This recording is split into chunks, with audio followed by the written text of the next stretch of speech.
Today we are taking a deeper dive into Ed and Lorraine Warren and some of the scariest cases that they have covered, even some that they have tried to keep quiet. Starting off this countdown, we have the Antonellis. It all started back in February of 1966, when the Antonelli family started experiencing some paranormal visitors. Mrs. Antonelli was actually the first to witness it. Now, she was about to fall asleep when she got the feeling that something was in the room with her. She opened her eyes and saw a mass of gray mist with 4 distinct appendages. She turned on the light and the figure disappeared. For years, this figure tormented her and no one believed her. That was until it started happening to her husband. The Warrens were eventually called in and they conducted a seance. That's when they discovered a number of dark things that happened at the house, some of which are so disturbing and gruesome that they actually had to keep quiet about it. But one of them is apparently a young girl became impregnated by her neighbor and then her baby was killed and buried in the cellar. That's just some of the dark things that the Warrens shared, but apparently it gets even more dark and gruesome than that. Coming in at number 9, we have the Conjuring Mirror.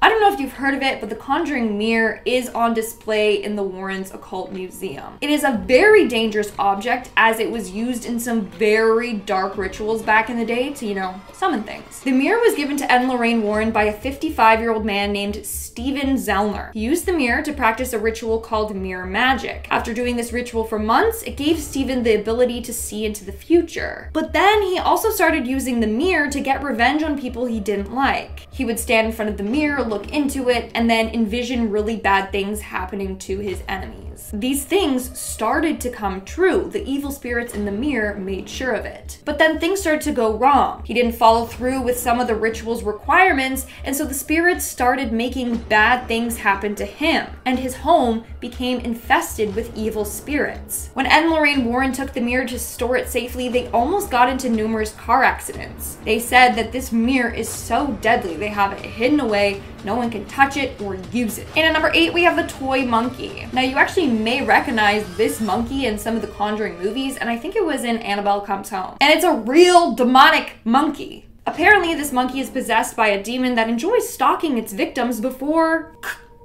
killing them. We do have some good news though, because that monkey is absolutely horrifying. Don't worry, it is no longer haunted, or so they say. It was blessed and then stored safely in their museum. But even before that, they told no one about this monkey. They were like, okay, we're gonna handle it first, and then we'll tell people like, hey, by the way, we had a demonic monkey thing.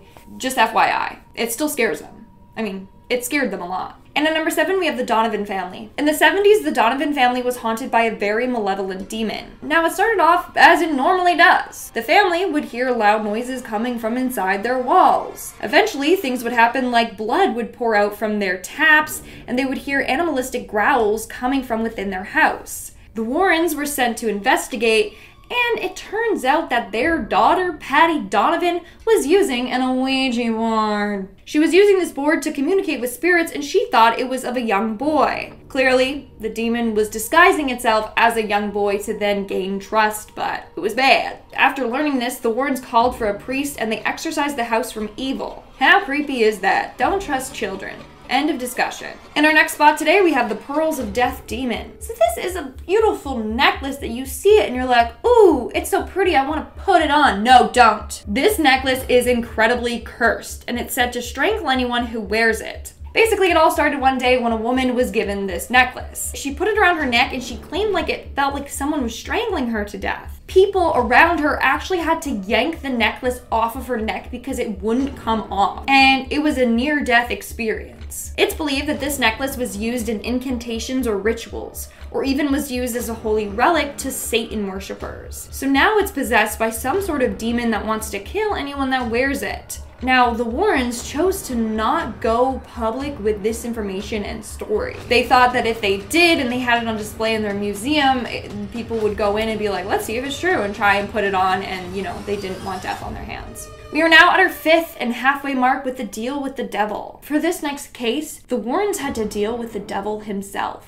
It all started when a 19-year-old girl named Leslie from New York made a deal with the devil. Turns out she had a really big crush on this guy and wanted to win over his heart. So what did she do? She made a deal with the devil. She offered him her soul if the devil gave her the boy that she had a crush on. The deal worked. She got the boy, but the devil got her. So the Warrens literally had to step in and save her from the freaking devil. That's some badass shit right there. In our fourth spot today, we have the Borley Rectory. The Borley Rectory is said to be the most haunted house in England. It was built in 1862, but sadly was damaged by a fire in 1939, and by 1944, the whole thing was demolished. Now here's the thing. Before it was demolished, people said it was extremely haunted. People would hear footsteps, see ghostly apparitions of a nun and a phantom coach. In fact, when Ed and Lorraine Warren visited this place, that's when she encountered a real-life demon that inspired Valak, you know, from the Conjuring series. Yeah. While there, she also saw a headless demon monk walking around that left cryptic messages on the walls. She also saw ghostly nuns wandering the halls at night. That's when the Warrens hired a bunch of photographers to help capture evidence of these demons. They ended up encountering the ghost of a nun or a demon nun. She was a real-life woman that got buried alive in the brick walls after having an affair with a monk. Fun fact, the Warrens actually took a piece of brick from that as a souvenir. Not smart on their end.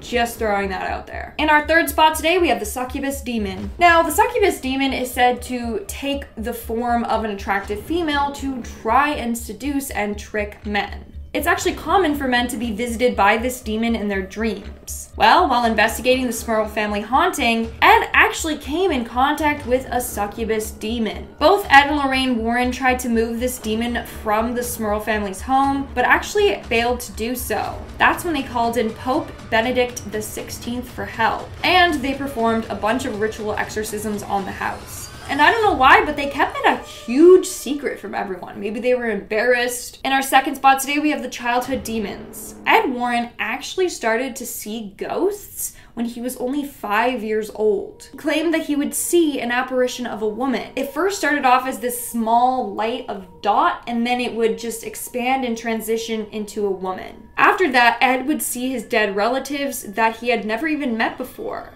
And Ed encountered a number of scary entities when he was a kid and basically helpless, and he didn't know what all of this meant, and it was terrifying. And in our number one spot today, we have the Military Academy Demons. Back in the 1970s, the Warrens were sent to a military academy in West Point, New York to investigate some paranormal activity. Cadets would complain about feeling watched by an unseen force while they were sleeping. Others actually saw ghostly apparitions in the middle of the night. One of the scariest encounters was in October of 1972. It was 2 a.m. in the morning when a ghost soldier manifested itself right in front of the cadets. Apparently, this demon soldier had menacing eyes that glowed. When the cadets looked into this demon's eyes, they both fell unconscious. When Ed and Lorraine Warren investigated West Point, they found that it was haunted by a number of spirits. One was an Irish cook named Molly. Now, she was a nuisance, but she was not evil, thankfully. Same with another ghost whose name was Greer. He was a soldier turned murderer that haunts the walls because of his guilt now. Now, the one that spooks a lot is an evil ghost that they named the Pusher.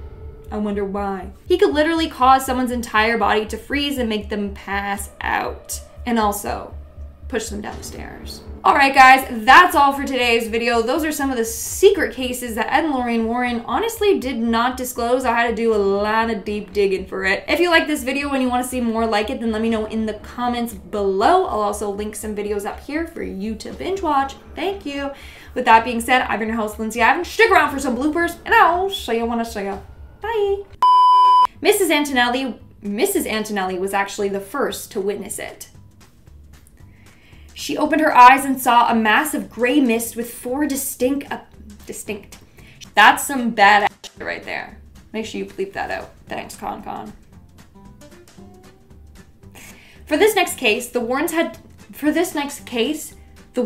to deal with the devil himself. Oh.